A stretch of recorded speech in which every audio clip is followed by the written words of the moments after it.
नमस्कार। दाजी हमें गीता के महत्व के बारे में बताने वाले हैं। साथ ही दाजी हमें बताएंगे उन 7 रत्नों के बारे में जो गीता का हृदय माने जा सकते हैं।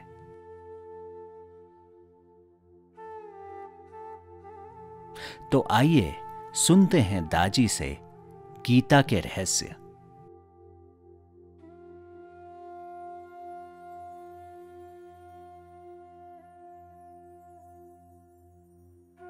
नमस्ते जी।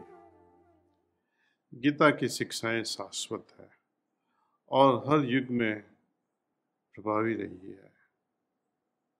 वे हमें किसी न किसी रूप में प्रेरित करती रहती है। प्रेरणाएं कितनी भी प्रभावशाली क्यों न हो, लेकिन अफसोस की बात है कि जिस सत्य को हम खोज कर रहे हैं उसे साकार करने के लिए एक कदम भी आगे नहीं बढ़ने देती। भगवत गीता का बड़ा मैसेज है। श्री कृष्ण भगवान कहते हैं कि स्थित प्रज्ञा का भाव डेवलप करो, प्राप्त करो, विकास करो। बेशक, और यह भी बताया कि मनुष्य को कभी भी खुद को अपने कर्मों का वास्तविक कर्ता नहीं समझना चाहिए। और भी कई श्लोक में बताया है कि कर्मण्येवाधिकारस्ते मा फलेषु कदाचन। Beautiful teaching. ठीक है, अभी इस बात पे गौर करिए कि आप जब भूखे होते हो, कुछ खाना नहीं मिला और आपके हाथ में आ गए 5 स्टार होटल का मेन्यू, पढ़ते ही जाओ, पढ़ते ही जाओ। क्या वो पढ़ने से आपका पेट संतुष्ट हो सकेगा? हम काफ़ी कुछ पढ़ लेते हैं, अच्छा तो है, लेकिन साक्षी भाव, स्थित प्रज्ञा का जो हालत है, अवस्था है, या साम्य अवस्था, या कई बड़ी बड़ी अवस्थाएं की बातें हम सुनते हैं, क्या पढ़ने से या सुनने से फायदा होगा? इस पर गहन सोच विचार करने पर हम पाते हैं कि इसे केवल पढ़ने से या सुनने से कोई लाभ तो नहीं होने वाला है, जब तक कि हम बहुत ही व्यावहारिक तरीके से इन अवस्थाओं को प्राप्त करने के उपाय न कर लें। शास्त्र उपदेशकों का कार्य हमें इंस्पायर करना है, प्रोत्साहित करना है। बाद में वो अवस्थाओं को प्राप्त करने के लिए हमें उपाय को खोजना है। उस उद्देश्य की प्राप्ति के बारे में हम हमेशा अंधेरे में ही रहते हैं। कैसे प्राप्त करेंगे? उन उपदेशकों के सभी उपदेशों में इसका प्राप्त करने के बारे में कोई भी संकेत नहीं मिलता। No indications are given. इसका परिणाम यह हुआ कि जो इन्हें सुनते हैं वे इस गलत निष्कर्ष पर पहुंच जाते हैं कि मैंने पढ़ लिया, मैंने मंत्र बोल दिया, श्लोक का बार बार रटन भी कर लिया, और मैं क्या कर सकता हूँ? It's like reading menu again and again, again and again from a 5-star hotel. Will it quench your thirst? Will it fulfill your hunger? आपकी भूख को बंद करेगा पढ़ना? आप कहते रहते हो मैं करता नहीं हूँ, या मैं ब्रह्म हूँ, या मैं अहम ब्रह्मास्मि हूँ। बोलते ही जाओ, बोलते ही जाओ, क्या फर्क पड़ेगा? इस भ्रम में रहने से बहुत नुकसान हो सकता है। हम पाठ करते रहते हैं, लेकिन अभी तक अपना कर्तव्य उस हालत को प्राप्त करने में पूरा नहीं हुआ। सही परिणामों को पाने के लिए हमें सही साधनों का अपनाना होगा। फिर से दोहराता हूँ कि सही परिणामों को पाने के लिए हमें सही साधनों को अपनाना ही पड़ेगा। सही परिणामों तक पहुँचने के लिए हमारी साधना के परिणाम उसके परिणाम रूप से जो फल मिलेगा वो होगा स्थित प्रज्ञ जैसी हालत, या कीचड़ में खिले हुए कमल की जैसी हालत। लेकिन उन दोनों को प्राप्त करने के लिए, या कोई भी हालत को प्राप्त करने के लिए, मुझे तपस्या तो करनी ही पड़ेगी, ध्यान तो करना ही पड़ेगा। अपने प्रिय मालिक बाबूजी महाराज की कृपा से मैं आपको एक रहस्य की बात बताना चाहता हूँ, कृपया इस पर ध्यान दीजिए। ये जो श्लोक्स, उनको मेमोराइज करने का कुछ और ही ध्येय था, जिससे ये नॉलेज को अगली पीढ़ी तक पहुंचाया जाए। ये सब फॉर्मूला ही है, इसे अपनाना चाहिए। रिसाइटेशन करने में या श्लोक को मेमोराइज करने में मैं बुरा नहीं कहता हूँ, अच्छा है। उसका ध्येय कुछ अलग था। एक जमाना था जब पेपर नहीं था, कैसे ये श्लोक ट्रांसफर हुआ। कई लोगों ने मेहनत की, बहुत कड़ी सी मेहनत की, याद किया। कई लोग ने एक चैप्टर याद किया, कई लोग ने पूरी गीता मेमोराइज कर ली।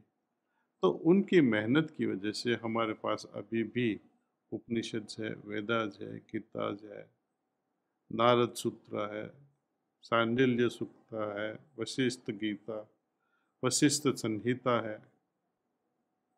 तो याद करने में, उसको मेमोराइज करने में कुछ बुरा नहीं है, लेकिन उसको समझना और उसको अपने जीवन में इम्प्लीमेंट करना वो अलग बात है। जिस हालतों के बारे में गीता में या वेद में, उपनिषद में बताया गया है, उसको हम कैसे प्राप्त करें। तो इतना हमें समझना चाहिए कि श्लोक के रिसाइटेशन का पर्पज कुछ और थे, उससे कुछ मिलने वाला नहीं है। कुछ प्राप्त करने के लिए मुझे और कुछ तरीका अपनाना पड़ेगा, वो भी अपनी पवित्र किताबों में लिखा हुआ है, पवित्र शास्त्रों में लिखा हुआ है।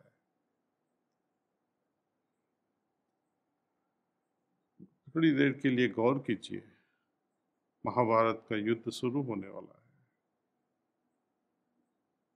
अर्जुन हताश होकर बैठ गया, श्री कृष्ण के पांव में बोलते कि प्रभु, हमसे ये नहीं होगा, हम नहीं लड़ पाएंगे।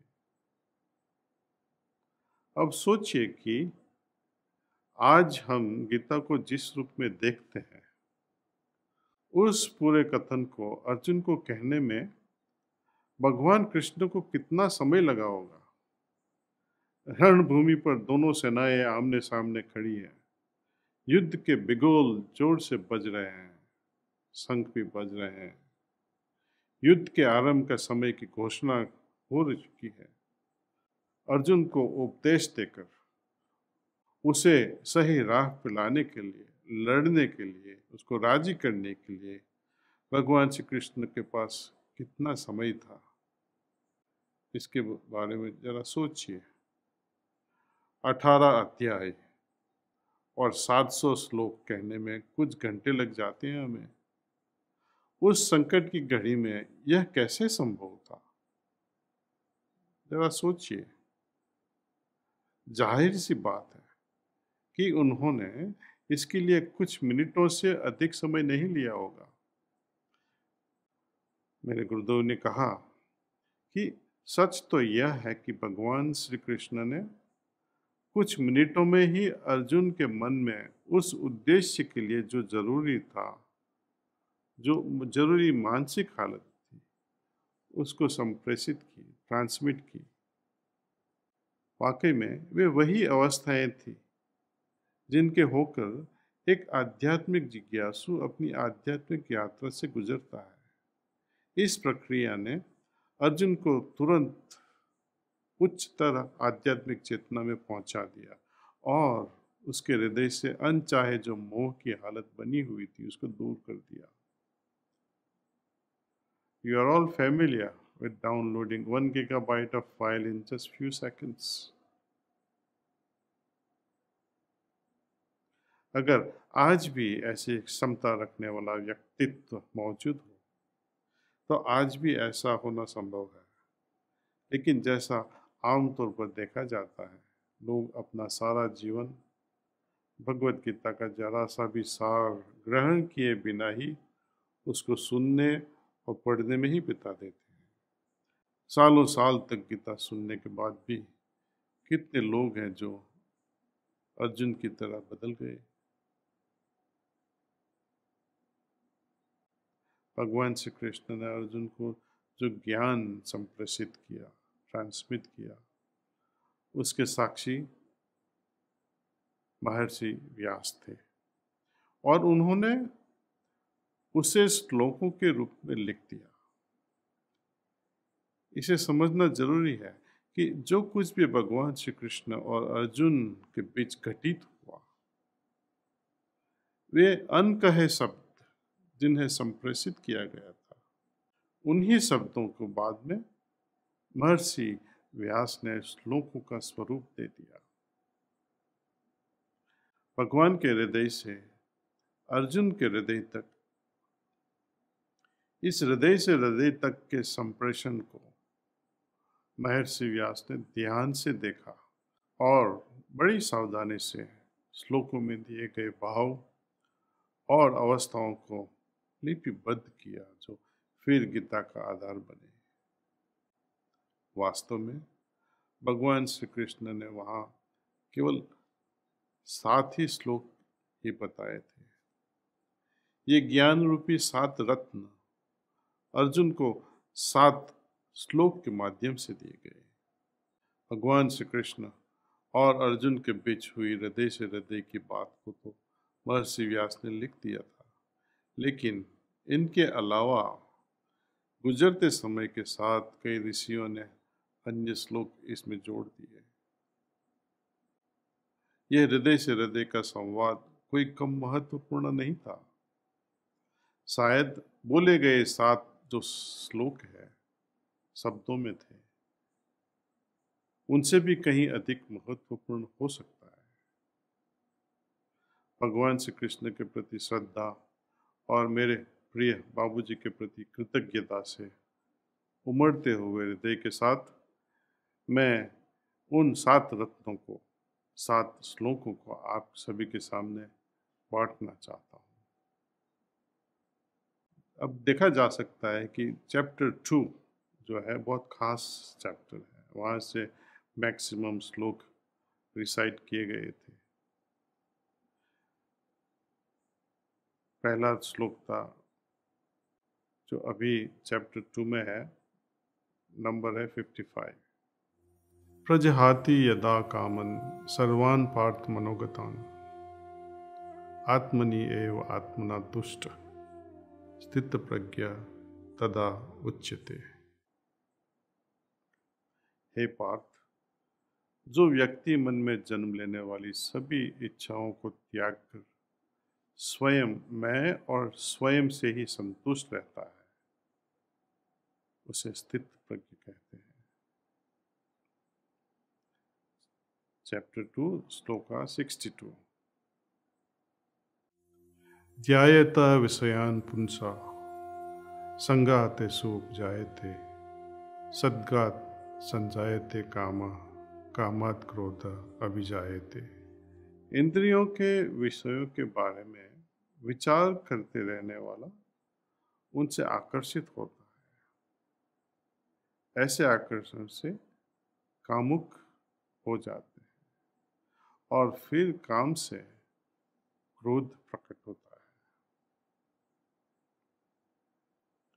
चैप्टर 2 श्लोका 63।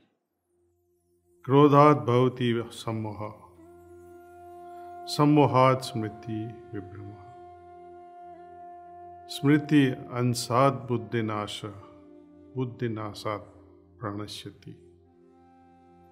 क्रोध से भ्रम उत्पन्न होता है, जिससे स्मरण शक्ति का ह्रास हो जाता है। जब स्मरण शक्ति को खो जाने पर बुद्धि नष्ट हो जाती है और बुद्धि का नाश मनुष्य को विनष्ट कर देता है। चैप्टर 2 श्लोका 64। राग द्वेष वियुक्तया तु विषयान इंद्रिय चरन् आत्मवश्य विधेयात्मा प्रसादम अधिगच्छति। जो व्यक्ति मन को नियंत्रण में रखता है और पसंद नापसंद, मोह और द्वेष से मुक्त है, वह इंद्रियों के विषयों का उपयोग करते हुए भी ईश्वर की कृपा प्राप्त करता है। चैप्टर 2 श्लोका 66। नास्ति बुद्धि अयुक्तस्य न च अयुक्तस्य भावना न च अभवायतः शांति अशांतस्य कुतः सुखम। सद्भावना से रहित व्यक्ति में बुद्धि नहीं होती, न ही उसमें चिंतन की क्षमता होती। चिंतन के बिना शांति नहीं होती और मन की शांति के बिना सुख कैसे हो सकता है। तीसरा अध्याय है श्लोका 35। श्रेयान् स्वधर्मः विगुणः परधर्मात् सुअनिस्थितात् स्वधर्मे निधनं श्रेयः परधर्म भयावह। अच्छी तरह पूर्ण किए हुए दूसरों के धर्म से अपना धर्म गुण रहित होते हुए भी उत्तम है। अपने धर्म को करते हुए मरना ही उत्तम है, जबकि दूसरों के धर्म को करना भय उत्पन्न करने वाला है। बाबूजी कहेंगे, कम शब्दों में अपनी अपनी सोचो, दूसरों की लप में मत पड़ो। तीसरा अध्याय है श्लोका नंबर 4। न कर्मणाम अनारंभात् निष्कर्म्यम पुरुषः अश्नुते न च संन्यासनत् एव सिद्धिं सम अधिगच्छति। न तो कोई कर्मों से विमुख होकर कर्म फल से छुटकारा पा सकता है और न ही संन्यास से सिद्धि प्राप्त की जा सके। तो ये वो 7 रत्न है। बाद में युद्ध के पहले दिन के अंत में अर्जुन को बहलाते हुए भगवान श्री कृष्ण खुद के 3 रहस्यों को अर्जुन के सामने प्रकट करते हैं। वो है 4था अध्याय श्लोका नंबर 7। यदा यदा हि धर्मस्य ग्लानिर्भवति भारत अभ्युत्थानमधर्मस्य तदात्मानं सृजाम्यहम्। हे अर्जुन, जब भी और जहाँ भी धर्म का पतन होता है और अधर्म बढ़ने लगता है, तब तब मैं अवतारित होता हूँ। 4था अध्याय श्लोका नंबर 8। परित्राणाय साधूनां विनाशाय च दुष्कृतां धर्म संस्थापनार्थाय संभवामि युगे युगे। भक्तों का उद्धार करने, दुष्टों का विनाश करने और धर्म की फिर से स्थापना करने के लिए मैं हर युग में प्रकट होता हूँ। और एक बहुत ही महत्व श्लोक है फ्रॉम अध्याय 18 श्लोका 66। सर्वधर्मान् परित्यज्य माम एकम शरणं व्रज अहम त्वा सर्व पापेभ्यः मोक्षयिष्यामि मा शुचः। सभी प्रकार के धर्मों का परित्याग करो और मेरी शरण में आओ। मैं समस्त पापों से तुम्हारा उद्धार कर दूंगा, डरो मत। इन श्लोकों के अर्थ पर मनन करें और जैसा कि मैंने कहा है, इन्हें भगवान श्री कृष्ण ने अर्जुन को अपने शब्दों में बताया था। इसका यह मतलब बिल्कुल नहीं है कि अनकहे शब्दों के जरिए की कई बात उससे कुछ कम हो। पहले से कहीं ज़्यादा आज हमारे जीवन में संपूर्ण भगवत गीता बहुत ही महत्वपूर्ण है और यह आने वाली पीढ़ियों को प्रभावित करना जारी रखेगी ताकि वे इसकी शिक्षा से लाभ पा सकें। इस धरोहर को लोगों को विरासत में देते जाए। बहुत धन्यवाद।